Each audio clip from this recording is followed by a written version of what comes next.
2022 का चुनाव का 5वां दिन है। अधिसूचना जारी होने के बाद नामांकन का 5वां दिन है और आज 5वें दिन कांग्रेस के दिग्गज नेता अशोक कुमार सिंह ने अपना नामजदगी का पर्चा भरा है। उनके नामांकन जुलूस में यहाँ कांग्रेस के तमाम दिग्गज नेता उपस्थित हैं। हालांकि विजय शंकर दुबे जी भी आए हैं, महाराजगंज के विधायक, वो अंदर नॉमिनेशन की प्रक्रिया में व्यस्त है। इसी कड़ी में हम लोग से जुड़ गए हैं उपाध्यक्ष, जो कांग्रेस कमेटी के जिले के उपाध्यक्ष हैं और जीरादेव विधानसभा के पूर्व प्रत्याशी रहे हैं रमाकांत सिंह जी। इनसे हम लोग जानेंगे कि कांग्रेस वर्षों बाद अकेले अपने दम पर बिहार में चुनाव लड़ने जा रही है। इस चुनाव में कांग्रेस कैसा प्रदर्शन करती है, इनसे हम विस्तार से चर्चा करेंगे। स्वागत है रमाकांत जी। आपका भी स्वागत है। क्योंकि कांग्रेस बीच में कुछ दिनों तक राजद के गठबंधन में रही, आज गठबंधन से बाहर हो चुकी है। अपने दम पर विधान परिषद का जो 24 सीटों पर चुनाव हो रहा है उसमें अधिकांश सीटों पर लड़ रही है और कांग्रेस एक शांतिमय पार्टी है। कांग्रेस में अपराधी का जगह नहीं मिलता है। सिवान जिले की जहां तक बात है, सिवान में जो चुनाव हो रहा है, जितने दल के प्रत्याशी आए हुए हैं, सभी प्रत्याशियों को अगर बैकग्राउंड में जाया जाए तो कोई ऐसा प्रत्याशी नहीं होगा जिनका बैकग्राउंड अपराध से नहीं जुड़ा। कांग्रेस का जो प्रत्याशी है अशोक सिंह जी, यह पूर्ण रूप से स्वच्छ, निष्पक्ष और स्पष्ट व्यक्ति हैं। इनमें कहीं कोई दाग नहीं है।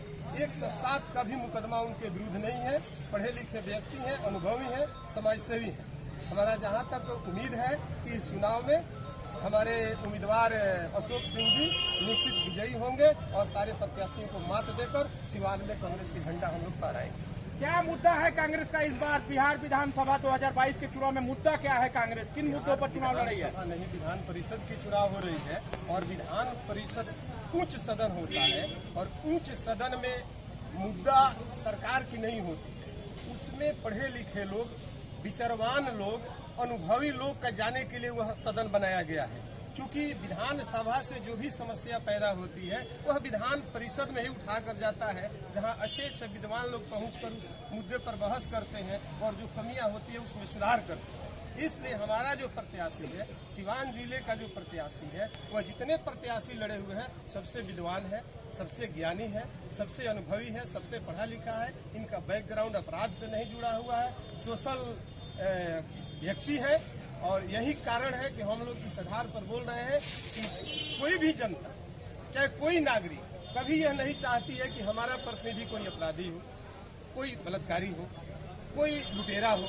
सब लोगों का एक ही इच्छा होती है कि हमारा प्रतिनिधि स्वच्छ और निष्पक्ष हो और इस मामले में हमारा प्रत्याशी सबसे ऊंचा है, सबसे आगे है। इसलिए मैं बोल रहा हूं कि हमारी प्रत्याशी जीत के कगार पर है। हम लोग निश्चित जिताएंगे। क्या करेंगे? त्रिस्तरीय पंचायत के प्रतिनिधियों को मतदान करना है, अपील क्या करेंगे जिले के? हम जितने यहाँ मतदाता है, चूंकि शहर के लोग इसमें मतदाता नहीं है और इसमें मतदाता मुखिया, पंचायत समिति सदस्य, जिला परिषद सदस्य, वार्ड सदस्य, MP, MLA, राज्यसभा के मेंबर, विधान परिषद के मेंबर ही वोटर होते हैं और ये वोटर भी बड़ा ही अनुभवी और चालाक होते हैं। इसलिए हमारी उन लोगों से आग्रह होगी कि मतदान करने से पहले अपनी अंतरात्मा की आवाज को सुनिए और अब आपकी अंतरात्मा कह रही है कि एक स्वच्छ और निष्पक्ष व्यक्ति को सदन तक पहुंचाना है तो एक बार मौका देकर पहुंचा दीजिए। तो दोस्तों, दर्शकों, आप लोगों ने देखा, ये कांग्रेस कमेटी के जिला उपाध्यक्ष होने के साथ साथ तमाम दायित्वों का निर्वहन करते हुए और सामाजिक व्यक्ति हैं और इनका दावा है कि यहाँ के जनप्रतिनिधि अंतरात्मा की आवाज पर वोट देंगे और निश्चित तौर पर अशोक सिंह की विजय होगी। हम लोग से जुड़ गए हैं कांग्रेस सेवा दल के जिलाध्यक्ष बरसों रहे हैं और आज भी कांग्रेस पार्टी के समर्पित कार्यकर्ता हैं मथुरा पंडित जी। इनसे हम लोग जानेंगे कि कांग्रेस किन किन मुद्दों पर और कौन कौन सी प्राथमिकताओं पर चुनाव लड़ रही है। स्वागत है मथुरा जी। आपको भी स्वागत है। कांग्रेस के अनेक मुद्दा है। कांग्रेस अपने बलबूता पर लड़ रही है कि हम अंग्रेजों से देश को मुक्त कराए हैं, छुटकारा दिलाया है। ये हिंदुस्तान को हम अपने स्तर से सजाए हैं। यही इनका मुद्दा है कि हम वर्षों से राज किए हैं और आज राज करेंगे। चलिए ठीक है, परिचय दे दीजिए। मथुरा पंडित, बिहार प्रदेश कांग्रेस कमेटी सचिव।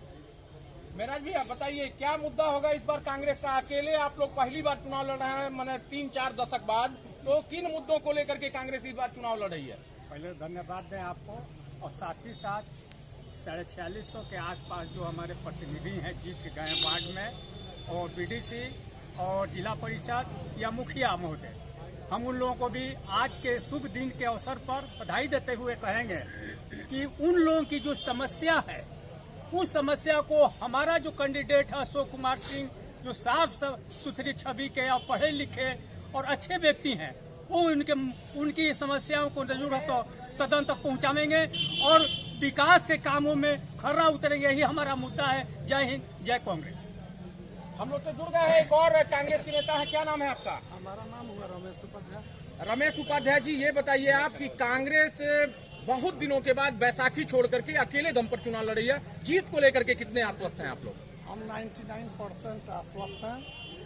आज जहाँ तक आप मुद्दों की बात करते हैं तो आप मीडिया से जुड़े विद्वान लोग हैं। यहाँ मुद्दा ही मुद्दा है। शिक्षा, स्वास्थ्य, कृषि, बेरोजगारी, किन किन मामलों को हम उठाएं जिसमें प्रतिस्पर्धा के दौर में मेधा होगी तो विश्लेषण के साथ सदन के अंदर अपनी बात को उठाएगा। भाजपा नेता लगातार दावा कर रहे हैं कि यह भाजपा का सीट है, लगातार कई बार भाजपा यहाँ से चुनाव जीती है, तो ऐसे में आप लोग अपने आप को कहाँ पा रहे हैं? दावों का क्रम चलते रहता है। जनादेश तो जनता के बीच और जनता से चुने हुए प्रतिनिधियों के पास है। तो जनता का प्रतिनिधि निश्चित रूप से ग्रामीण विकास की बात अगर सोचता है तो पढ़ा लिखा विद्वान और जो मूल रूप से समाज के निर्माण की बात सोचता है, ऐसे कार्यकर्ता जो जीत करके पंचायत प्रतिनिधि के रूप में आए अपने मत का निश्चित सार्थक प्रयोग करेंगे। ऐसे में हमारा प्रत्याशी बहुत आगे दिखाई पड़ता है। मैं भाजपा तो दोस्तों, दर्शकों, आप लोगों ने अभी सुना रमेश उपाध्याय जी ने बताया कि यहाँ जो लड़ाई है सीधे सीधे कांग्रेस की लड़ाई है। हम लोग से जुड़ गए हैं, हसनपुरा के प्रखंड अध्यक्ष हैं, इनसे हम लोग जानेंगे कि कांग्रेस जो यहाँ अपना प्रत्याशी दी है उस प्रत्याशी का प्रदर्शन कैसा होगा एमएलसी चुनाव में। स्वागत है। पहले तो आपको धन्यवाद और आपके जितने भी व्यूअर सबको कांग्रेस परिवार की ओर से हार्दिक शुभकामनाएं। जहाँ तक एमएलसी चुनाव की बात है तो पंचायती राज संविधान संशोधन 73वां 74वां आपने पढ़ा भी होगा। ये ड्रीम प्रोजेक्ट था स्वर्गीय शहीद पूर्व प्रधानमंत्री राजीव गांधी जी का, और वो रो दिए थे पंचायती राज को सशक्त बनाने के लिए। संयोग से ये उस वक्त सार्थक नहीं हुआ, लेकिन जैसे ही हमारी गवर्नमेंट 1991 में फॉर्म हुई और श्रीमान पीवी नरसिम्हा राव जी देश के प्रधानमंत्री बने तो ये अमेंडमेंट सफल हुआ और आज उसी त्रिस्तरीय पंचायती राज के तहत अपने यहाँ बिहार में एमएलसी का चुनाव होने जा रहा है। तो मैं स्थिति बिल्कुल स्पष्ट है।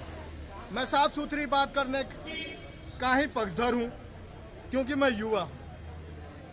सवाल ये है कि जिस अपराध और अपराध से मुक्ति के नाम पे सिवान की आम जनता को लगभग 17-18 वर्षों से छला गया है, तो आज चुनौती कांग्रेस के लिए नहीं है, चुनौती सिवान जिला के सभ्य समाज की बात करने वाले लोगों पे है कि वो आज जितने भी एमएलसी के प्रत्याशी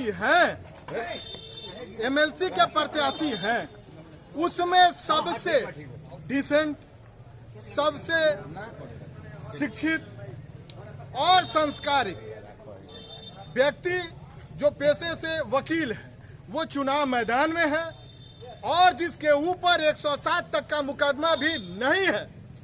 ऐसे व्यक्ति को जो समाज अपराध मुक्त और अपराधी मुक्त सिवान की बात करता है, ईमानदारी के साथ अंतरात्मा की आवाज पे उनको अशोक सिंह को वोट करना चाहिए और एक शिक्षित और बेहतरीन चरित्र के गुणवान व्यक्ति को बिहार विधान परिषद में सिवान का नेतृत्व करने के लिए भेजना चाहिए। परिचय दे दीजिए। मैं जावेद अली, अध्यक्ष प्रखंड कांग्रेस कमेटी हसनपुरा। तो दोस्तों, दर्शकों, आप लोगों ने देखा ये जावेद जी थे, हसनपुरा के प्रखंड कांग्रेस कमेटी के अध्यक्ष हैं और इन्होंने भी अंतरात्मा की आवाज पर स्वच्छ और साफ सुथरी छवि के प्रत्याशी के चयन की अपील की त्रिस्तरीय पंचायत के प्रतिनिधियों से। कैमरा पर्सन भूपेंद्र के साथ मैं अशोक कुमार पांडे, आज का भारत दीवान। आज नामांकन जुलूस में आए हैं कांग्रेस प्रत्याशी के, क्या कहेंगे आप? आपको सबसे पहले मैं आपको धन्यवाद देता हूं, आपने हमको बोलने का मौका दिया। आज हमारा कैंडिडेट अशोक सिंह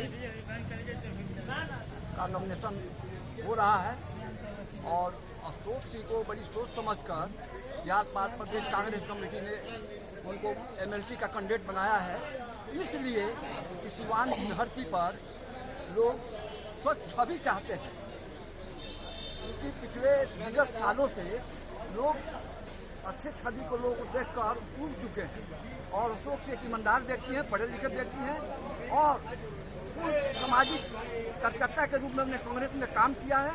आज उनको एक मौका मिला है कांग्रेस की तरफ से एमएलसी का चुनाव लड़ने के लिए।